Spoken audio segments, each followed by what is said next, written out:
Jai Kunja Vihari, Jai Gopi Jana Vallabha, Jai Giri Balihari. Boa tarde, como estão todos?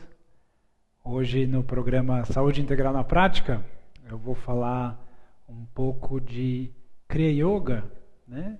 Que é uma yoga integral, né? A gente dá essas dicas para o dia a dia, e a Kriya Yoga, sendo uma yoga integral, temos um amplo repertório para aplicar no nosso dia a dia.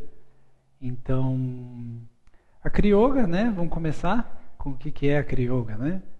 A Kriya Yoga é essa linha trazida para o Ocidente pelo Yogananda, né? Através principalmente do best-seller Autobiografia de um Yogi, em 1920, né? Quando ele veio para o Ocidente, mais tarde escreveu esse best-seller e espalhou a Kriya Yoga aqui no Ocidente, né?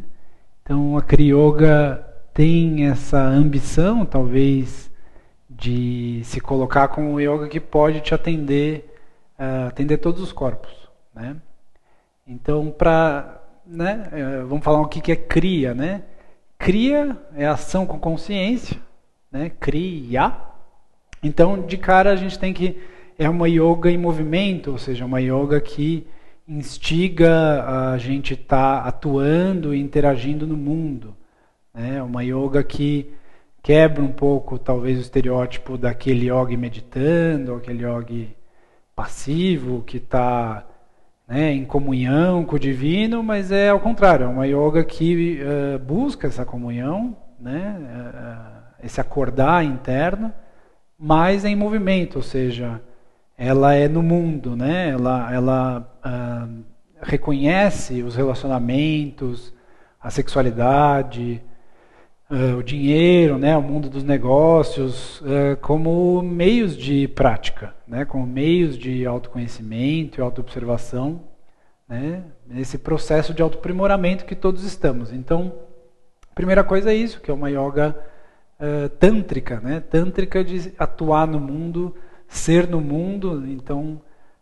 ela não tem essa crença ou prega que você precise estar na montanha, ou precisar mesmo estar num retiro espiritual, ou que é só no tapetinho, né? É uma yoga fora do tapetinho de yoga, né? Uma yoga que você trabalha a todo momento como a partir de um círculo de valores, né? Que se desenvolve com a própria prática. E essa prática acontece a partir de 5 corpos, né? A Kriya Yoga entende que temos 5 corpos. Então, esses 5 corpos, vou falar do mais denso para o mais sutil, né? E a gente começa então com o corpo físico, né? Para o corpo físico, a Kriya Yoga entende que a gente trabalha a partir dos asanas, que são as posturas, né? Que a gente vê as pessoas praticando, tudo. Então, para o corpo físico a gente trabalha com as posturas, mas sem esse malabarismo, né? Sem essa... Né? Existem posturas de yoga lindas que estão numa postura de equilíbrio ou de ponta cabeça, né? Mas a maior parte, é evidente ver que a maior parte das pessoas não consegue num primeiro momento. Então a ideia é ser uma yoga mais próxima das pessoas, né? Então os asanas, que são as posturas, são posturas simples de energização, né? Feitas com foco num relaxamento. Então, é muito fácil na prática dos asanas se cair em algum tipo de vaidade quanto à performance ou ao desempenho, né? Então, os asanas são feitos com a intenção de relaxamento. Então, o relaxamento é feito se fazendo a postura e se dando o tempo equivalente também de relaxamento, para que o corpo assimile a intenção, a energia trabalhada naquela postura, né? Então, os asanas como a primeira, né? E a gente tem também no corpo físico, que envolve a a prática respectiva, né, é a Hatha Yoga. Né? Para o corpo, para Hatha Yoga, então a gente também tem os bandhas. Né? Então a gente tem os asanas e os bandhas. Os bandhas são as contrações musculares. Né? A gente tem diversos centros energéticos no corpo. Né? A gente tem as glândulas, tem as esfíncteres. Então a gente usa certas contrações musculares. Né? Então, por exemplo, né, o Mula Bandha, que é a contração do primeiro chakra, Muladhara, né, que nas mulheres fica na entrada da vagina e nos homens no períneo, na região entre o saco escrotal e o ânus. Né? Então a contração dessa região vai pulsar a energia do Muladhara e você pode usar ela durante a prática de posturas ou no dia a dia. Né? É uma forma de você estimular a sua conexão com o corpo físico e também com a Terra. Né? A Terra, nossa materialidade, nossas sensações. Né? Então, os bandhas, então, asanas, bandhas, né? E mudras, que são aqueles gestos que a gente vê os yogis fazendo. Né? Tem várias ligações. Basicamente, os mudras são gestos psicofísicos que vão conectar os nossos canais energéticos do corpo. Então a gente tem 72 mil nadis, que são todo o nosso sistema circulatório energético mapeado pelos antigos, né? Que é maravilhoso, mas né, a gente é leigo nisso. Então, a gente falar para fazer, por exemplo, esse mudra, né, ele orienta o discernimento através dessa conexão. Assim como se cruzar o braço dessa maneira com um mudra aqui, também né, é um mudra de fechar esse sistema na nossa parte superior do corpo. Então a gente liga essa circuitaria do nosso corpo, a gente conecta esses nadis, esses canais. Tá? Então, corpo físico, Hatha Yoga, asanas, bandhas e mudras. Né? Então daí que é super rico, né? A gente pode passar o tempo inteiro aqui falando, né? Que a gente tem neurotransmissor, que a gente tem glândulas dos hormônios circulando, né? Esses ciclos de sono e vigília, né? Então tudo isso se regula com a prática da Hatha Yoga, né? O quão importante é, né? Ter uma rotina de alimentação, de descanso, né? E a Hatha Yoga ajuda a energizar e relaxar o corpo, né? Que é Hatha, que é Sol e Lua. Então a gente trabalha esses dois aspectos de masculino, vitalidade, energização, focalização, né? A mente objetiva, e também o Ta da Lua, que é o feminino negativo, que é a receptividade, a absorção, a introspecção, né? Então a gente equilibra esses dois aspectos na Hatha Yoga. É essencial, é a base da prática e é talvez a mais difícil de alcançar essa maestria, né? O corpo físico, a gente vai se educando com ele, né? E a gente segue para o próximo corpo, que é o nosso corpo emocional ou vital. O nosso corpo emocional ou vital, ele é os humores das emoções, né? A gente passa ao longo de um dia mesmo diversas emoções, né? A gente sente, capta dos outros, do ambiente. Então, uma forma de trabalhar o corpo emocional é através dos pranayamas, né? Os pranayamas, né? Que a gente são orientações do prana, né? A gente orienta o prana energeticamente. Então, o prana é a energia vital, essa energia que da vida, que a tudo permeia, né? E preenche. E a gente otimiza o uso do prana através da respiração. Então a gente faz respirações orientadas, ou seja, respirações onde, por exemplo, eu posso soltar todo o ar do meu pulmão e inspirar mais profundamente. Ocupar o pulmão completo, que é um gesto simples, né? Ajuda a gente a manter a nossa presença, a expirar todo o gás carbônico do pulmão, né? E a estabelecer um padrão respiratório e energético que orienta a nossa consciência. A nossa consciência está intimamente ligada à nossa respiração. Então, pranayama é a maestria da arte de respirar. Então, você pode respirar para estimular o sono. Você pode, né, se você tem insônia, por exemplo, você pode respirar para acordar seus fogos digestivos. Né? Você pode fazer um pranayama para uma cura localizada, para mandar prana, energia para aquela região. Né? Você pode fazer pranayama para se concentrar, né? Para acalmar a mente. Então temos pranayamas para diversos usos. E é através dele que a gente tem essa maestria do corpo emocional, ou seja, essas emoções que a gente sente e interage, que são, né, o colorido da vida, né, as nuances, as belezas, cada percepção íntima da vida, né, a gente também pode virar refém delas. Ou seja, se a gente não governa nossas emoções, a gente tem uma tendência de virar refém delas. Né? A gente tem uma tendência a ter um padrão emocional negativo, ou que a gente cai nele, né, como um padrão inconsciente, e fica refém dele. Né? Então, a carência, por exemplo, é um padrão emocional muito comum e que se cai nele, através do pranayama você preenche energeticamente, orienta o prana no seu próprio sistema energético, né? E permite que não se caia nessa percepção, né, de que te falta algo, nessa carência de algo. Né? Então você se preenche, né, com a energia. Então, um exemplo de uso. Né? Então esse corpo super importante, né? É através dele que a gente vitaliza, por isso que é corpo emocional vital. Então é muito importante modular, mediar nossos humores, né, no dia a dia. Né? A gente, quando vê, falou uma besteira, né? Então corpo super importante. Né? A gente segue para o próximo, que é o corpo mental. Né? O corpo mental na Kriya é entendido como a apreensão dos sentidos. Tá?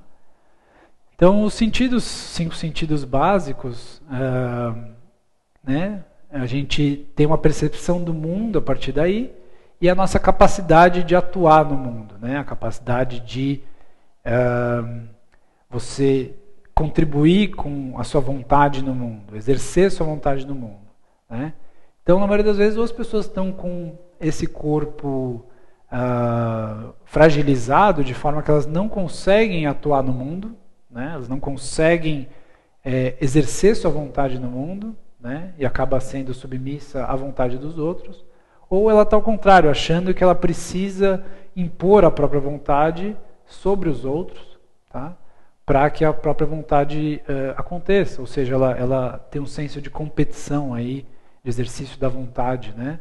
Que acaba trazendo ansiedade e perturbação a longo prazo. Né? Diferente de uma competição saudável, né? É aquele senso de que você precisa passar por cima do outro. Né? E para esse corpo, que é essa atuação no mundo, essa percepção no mundo, a gente trabalha com dhyana ou meditação. Né? A meditação, assim como a gente falou, né, de Hatha Yoga, né, ela tem esse equilíbrio entre você exercitar a mente masculina, ou o foco, a concentração, que é quando você quer se focar em algo, quer energizar algo, né, quer trazer energia para alguma intenção, né, e tem também a parte de desprendimento, de receptividade, de você se desprender de algo, de alguma expectativa. Né? Então a meditação ela trabalha esses dois aspectos, esses dois âmbitos. A gente pode usar ela de uma forma ativa, para usar para manifestar algo. Né? A manifestação, a semente da manifestação é o pensamento. Né? Qualquer coisa que a gente pensa é uma energia que a gente criou e liberou. Né? E a gente está imerso num mar de pensamentos de todo tipo. Né? É fácil a gente sentir, é só a gente vir para o meio da natureza, você percebe como lá está um campo muito mais limpo. Né? Então esse mar de pensamentos envolve você acalmar os seus próprios, né? Receber um pouco, conceber a realidade como ela é, ou seja, ter um estado de aceitação, mas também não é aquela aceitação incondicional, aquela aceitação que se associa com a passividade, né, de que tudo está tudo sempre bem e legal, né? A gente vive num mundo profundamente injusto, cheio de atrasos mesmo, né, que são consequências de ações do passado acumuladas, né? Então a gente vive um lugar onde a gente necessita exercer a vontade, deixar nossa contribuição, energizar nossa intenção, né, para o nível pessoal, por exemplo, de querer comprar alguma coisa, querer prover algo para sua família, querer ter um relacionamento, né? Você visualiza isso, energiza isso, né? E a outra parte é você se desprender de exatamente como isso vai se manifestar, ou seja, você entrar nesse estado de aceitar como as coisas são, o tempo das coisas, né? Reconhecer que você não governa o mundo, né? De que você é uma parte, né, da criação. Você tem um efeito co-criador, né, na realidade, mas você compartilha uma existência, né, com os outros seres. Então a gente exercita uma atuação consciente, né, e humilde, né, mas consciente, empoderada da sua própria criação, né? Então, Dhyana, a meditação vai mediar isso, vai exercitar esse corpo, né, para se acalmar, ter clareza, saber o que se quer, né? E aí daí seguir, energizar o que se quer, né? Então, esse foi o corpo mental. A gente segue, até é legal falar, está ligado ao plexo solar, ao exercício da vontade, essa região do umbigo, né? Exercitar a sua vontade no mundo, né? A gente segue para o próximo corpo, que é o corpo psíquico ou intelectual. O corpo psíquico já está associado à nossa capacidade de abstração, a razão, né? Raciocinar sobre algo, desenvolver a cognição, né? Se desenvolver algum raciocínio, né? E também é um corpo onde a gente recebe inspiração. Então, no geral, a gente está com esse corpo meio cheio, meio saturado, de forma que a gente não consegue receber muito, né? Essa história do copo vazio e do copo cheio, né? Então, se a gente está com o copo muito cheio, a gente não consegue receber orientação, a gente não consegue receber conselho dos outros, receber uma orientação, um reflexo de alguma atitude nossa, né? Você precisa estar aberto para receber, né? E a inspiração ou orientação chega muito através desse corpo, né? E para esse corpo a gente trabalha com os mantras, né? Os mantras, eu gosto de falar, são sons sagrados, né? Que são sons específicos em sânscrito, né? Que o sânscrito tem esse teor de língua sagrada, né? Os antigos mapearam, né, os sons do universo. Eles mapearam como que cada som vibra numa frequência e a partir daí ele tem uma intenção, ele tem uma vibração respectiva, né? Então o sânscrito, né, o exercício do som, da fonética do sânscrito se liga à semântica, ou seja, quando você pronuncia algo em sânscrito, você está pronunciando aquele sentido vibracional, né? Por isso que é tão importante se fazer mantra em sânscrito. Então, por exemplo, se você ficar fazendo um mantra de nervoso, né? Ai, que saco, ai, que não aguento mais, ai. Isso é um mantra que as pessoas ficam, né? Aquilo vai energizar, porque tem uma intenção, tem uma emoção por trás, energiza, né? Mas se você faz isso em sânscrito, muito mais forte. E claro, vamos fazer com algo positivo, né? Não vamos fazer com preocupações. Então, o sânscrito traz essa maravilha do som, da vibração, e é também da percepção do silêncio, ou seja, do som e do silêncio, né? Então, a gente exercita o mantra de várias formas. Você pode fazer um mantra para evocar prosperidade, né? Você pode fazer um mantra para acalmar a mente, né? Você dá um objeto para a mente focar. Então, fala assim, repete isso. E a mente vai repetindo e aquilo vai trazendo aquela vibração para dentro, vai acordando aquela vibração dentro de você. E o mantra tem esse poder, né, de transformar de dentro para fora. Ele é uma forma muito simples e fácil de praticar, né, yoga. Ele a qualquer momento, você não precisa fazer em voz alta, você pode fazer só na sua mente, você pode só focar sua intenção naquele momento. E lógico, quanto mais você carregar emocionalmente sua intenção, melhor, né? Tudo na realidade externa, percebida e criada, ela começa com uma semente que vai ser emocionalmente carregada, né? Então a gente tem clareza, né, na meditação para visualizar, energizar emocionalmente. Um mantra é uma forma de potencializar isso, ele catalisa isso, né? Então lógico, você precisa atuar na direção daquilo que você quer ver acontecer, mas o mantra te alinha com isso, né? Então dizem, por exemplo, que o Krishna Das, que é esse cantor de mantras, para quem conhece, né, famoso, né, ele foi chamado para cantar um mantra. Ele não tinha relação nenhuma com espiritualidade ou com esse mundo místico, né, com mantra, som sagrado, né? E ele foi numa viagem e foi repetir lá, pediram para ele repetir. E por educação ele repetiu, estava lá repetindo, ai que saco, né? Assim, repetindo aquilo lá.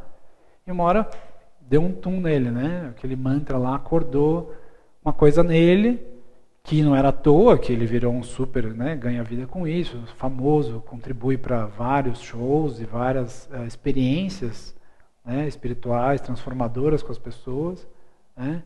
Então ele acordou esse potencial nele. Então, só para dar um exemplo de como o mantra pode ser simples e transformador, né? Ele muda o seu estado, né? Você está sentindo meio negativo, você entoa o mantra ali, aquilo vai balanceando e você, de repente, quando você vê, você já saiu daquele estado, você já está pensando em outra coisa, já está com a mente mais leve, né? Então é muito importante, fácil, simples, né? E o próximo, o último corpo mais sutil, que é o corpo sutil ou espiritual, né? Até a gente desfaz esse mito do que é espiritual, do que é material, do que, né, tem essa oposição. Tudo espiritual, tudo é energia vibrando em diferentes frequências, né? O físico, o material só está mais denso, manifesto, mas é tudo vibração energética, consciência, a mesma matéria, né? A gente fala corpo espiritual porque ele tem a ver com essa vibração mais sutil. Então, corpo sutil, né? A gente trabalha através da Bhakti Yoga, né? A Bhakti Yoga é a devoção, né? A devoção como uma intenção interna, né? A devoção, ela é algo que não tem a ver com ficar ajoelhando frente a alguma divindade ou ficar orando a Deus apenas, né? A Bhakti Yoga, ela é essa atitude interna que reconhece que a gente é uma parte da criação, a gente tem algo maior que nós, né? Essa parte que conecta tudo, né? Que existe uma conexão invisível e às vezes bem visível, mas invisível, que permeia tudo, que os acontecimentos não são aleatórios, né? Que não há acaso no universo mesmo. Então a Bhakti Yoga tem a ver com essa sutileza do fluir da vida, né? E a gente conecta com isso através desse espírito de respeito à criação, né? Esse espírito de respeito, ele é através, por exemplo, quando você se devota a perdão, você se devota a qualquer coisa, né? A devoção é alguma coisa. Então você pode se devotar a cuidar da sua família, né? É um ato de Bhakti Yoga. Você pode se devotar a estudar para um assunto que você quer aprender, você está se devotando àquilo, né? Você pode fazer um trabalho desinteressado voluntário, por exemplo, né? Como algumas pessoas fazem, que você, né, atua, ganha sua vida, tudo, mas você faz suas doações também. Você percebe que tem momentos que as pessoas estão por baixo, que, né, você pode doar, então você se devota a canalizar isso para quem não tem, né? Quando você tem algo, dá para quem não tem, né? Então a devoção tem a ver com esse respeito a todos os aspectos da criação, que a gente é um todo, a gente está ligado a esse conjunto, né? Que não, enquanto existir tristeza em alguma parte da criação, né? No sentido não tristeza que existe, né? Mas a tristeza como algo de miséria humana, essas desnecessárias, né? Alguma parte nossa vai ficar incompleta também, né? Então a devoção é essa atitude que você pode cantar uma música, né? evocar essa energia, né, de amor, né, dedicar isso, né, fazer um mantra com devoção, né, fazer um mantra nessa intenção de energizar a paz, por exemplo, que é como eu vou concluir o programa de hoje, né? Eu vou cantar o Shanti Mantra, tá? Que é um mantra da paz universal, né? E todos ouvintes e telespectadores se juntem a mim com a sua intenção para a gente mandar paz, né? Shanti 3 vezes, que é a paz no nível individual, começa na gente, né? A gente tem que estar incluso nisso, a paz social, né? E a paz universal para todos os seres, né? Então vamos fazer algumas respirações profundas, alinhar a coluna. A gente pode fazer uma prece que energiza aqui no coração, né? A gente manda de coração a paz, né?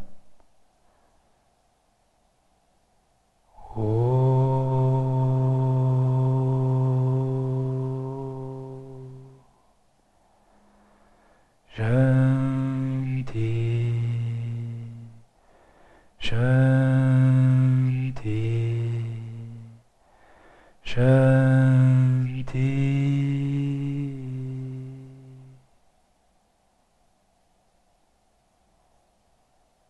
Obrigado pela audiência. Eu vou falar apenas para quem está interessado em praticar Kriya Yoga, né? A Caroline, minha companheira de apresentação aqui, dá aulas de Kriya Yoga, basta ligar aqui na Pax, né? Ver os dias e horários. E também que este sábado farei uma palestra de anatomia energética ligada a tudo isso que eu falei, né? E como a evolução realmente acontece, né? Será sábado às 14h aqui na Pax. Então, compareça. Obrigado pela audiência. Até a próxima. Namastê.